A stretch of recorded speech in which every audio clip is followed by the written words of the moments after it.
Kapal induk USS George W. Bush telah bertolak dari Norfolk, Virginia. Kapal ini berangkat menuju ke Timur Tengah dan dalam perjalanannya sejumlah kapal perusak Arleigh Burke mengawal kapal induk ini. Diperkirakan iring-iringan akan tiba di Timur Tengah dalam 3 minggu mendatang. Kapal induk USS George W. Bush dikirimkan untuk menggantikan posisi USS Gerald R. Ford yang terbakar.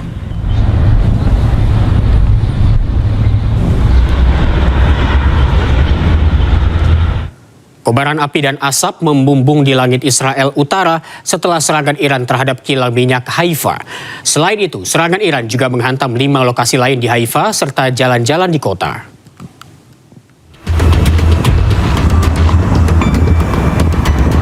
Kilang minyak Haifa di Israel Utara terbakar diduga akibat serangan rudal Iran. Kobaran api dan asap membumbung di langit Israel. Terletak di wilayah Teluk Haifa, kilang Bazan adalah salah satu dari 2 kilang minyak yang beroperasi di kompleks petrokimia terintegrasi yang terbesar di Israel dengan kapasitas penyulingan minyak mentah maksimum sekitar 197.000 barel per hari yang menyumbang sekitar 50 hingga 60% dari produksi bahan bakar olahan domestik Israel. Media setempat juga menambahkan bom Iran juga menghantam 5 lokasi di Haifa dan di jalan-jalan tambahan di kota tetangga. Sebelumnya serangan rudal Iran juga menghantam kompleks industri Neot Hofav di Beersheba, sebuah pusat industri penting yang bertanggung jawab atas sekitar setengah dari produksi kimia Israel. Iran melancarkan serangan rudal dan drone terhadap pabrik-pabrik aluminium di Bahrain dan Uni Emirat Arab. Kedua industri tersebut terkait dengan militer Amerika Serikat.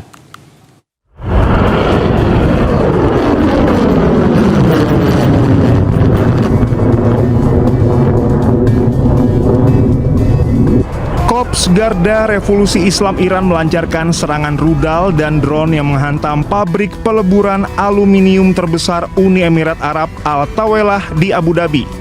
Pabrik aluminium di zona ekonomi Khalifah Abu Dhabi mengalami kerusakan signifikan oleh serangan rudal dan drone Iran. Selain itu, Iran juga menyerang pabrik aluminium Bahrain yang menyebabkan 2 orang terluka dalam serangan tersebut.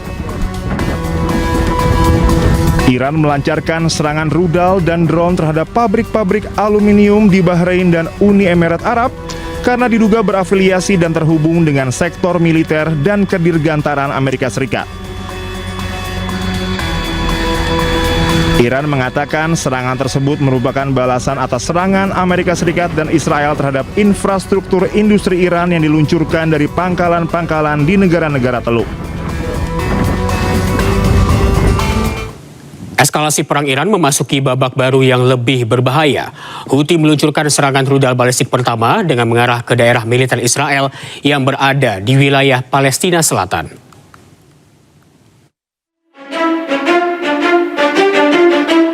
Kelompok Houthi melakukan intervensi militer langsung dalam konflik Timur Tengah dengan melakukan serangan ke Israel Sabtu waktu setempat. Serangan yang dilakukan dari Yaman sebagai bentuk aliansi baru untuk terlibat dalam perang melawan Amerika Serikat dan Israel. Peluncuran operasi militer pertama mereka ke Israel menargetkan daerah permukiman dan bangunan militer milik Israel di Palestina Selatan. Angkatan bersenjata Yaman telah melakukan operasi militer pertama menggunakan rentetan rudal balistik. Di sini memberikan kesempatan kepada para simpatisannya, termasuk proksi-proksinya, masuk bulan kedua, salah satunya Houthi ya. Houthi sejak Oktober 2025 tidak pernah beroperasi di luar Yaman. Jadi baru kali ini, untuk pertama kalinya Houthi ikut terlibat. Dan Houthi sendiri punya rekam jejak sebetulnya melakukan serangan kepada kapal-kapal di Laut Merah. Jadi ini nanti akan menjadi hal yang sangat buruk ketika checkpointnya double, ada Selat Hormuz dan ada terusan Suez begitu ya. Jadi ada 2 titik nanti yang akan mengganggu jalur perdagangan internasional.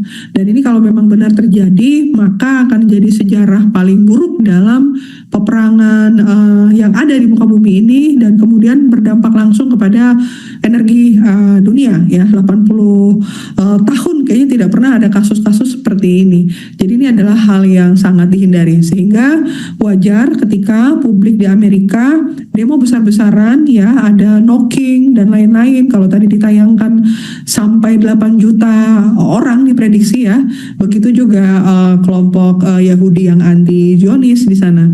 Karena ini nanti yang akan terdampak dalam jangka panjang adalah nama baik, nama besar, dan jangka panjangnya adalah generasi muda dari Amerika itu sendiri yang harus mungkin meminta maaf karena kebijakan ini ya mengancam perdamaian dunia dan tentunya ikut merugikan berbagai negara.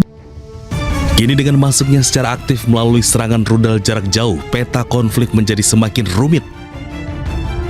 Dunia internasional mengkhawatirkan bahwa keterlibatan Yaman akan memperluas zona perang di Laut Merah yang merupakan jalur perdagangan vital.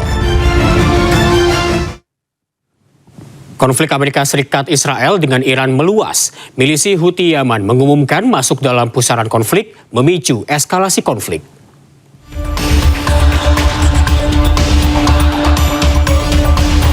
Setelah Iran menutup Selat Hormuz, kini giliran Houthi mengancam menutup Selat Bab el-Mandeb yang menghubungkan Laut Arab ke Eropa melalui terusan Suez.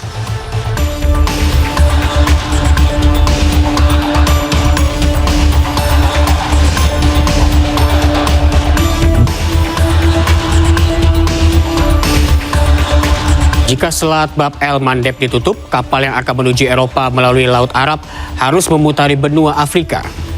12% minyak dunia diangkut melalui Selat Bab el-Mandeb per harinya. Jika ditutup, krisis energi diprediksi akan makin parah.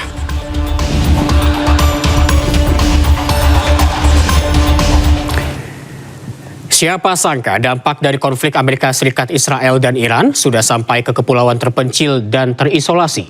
Para nelayan di Pulau Babuyan, Filipina mengaku kesulitan dengan krisis energi yang terjadi di Filipina.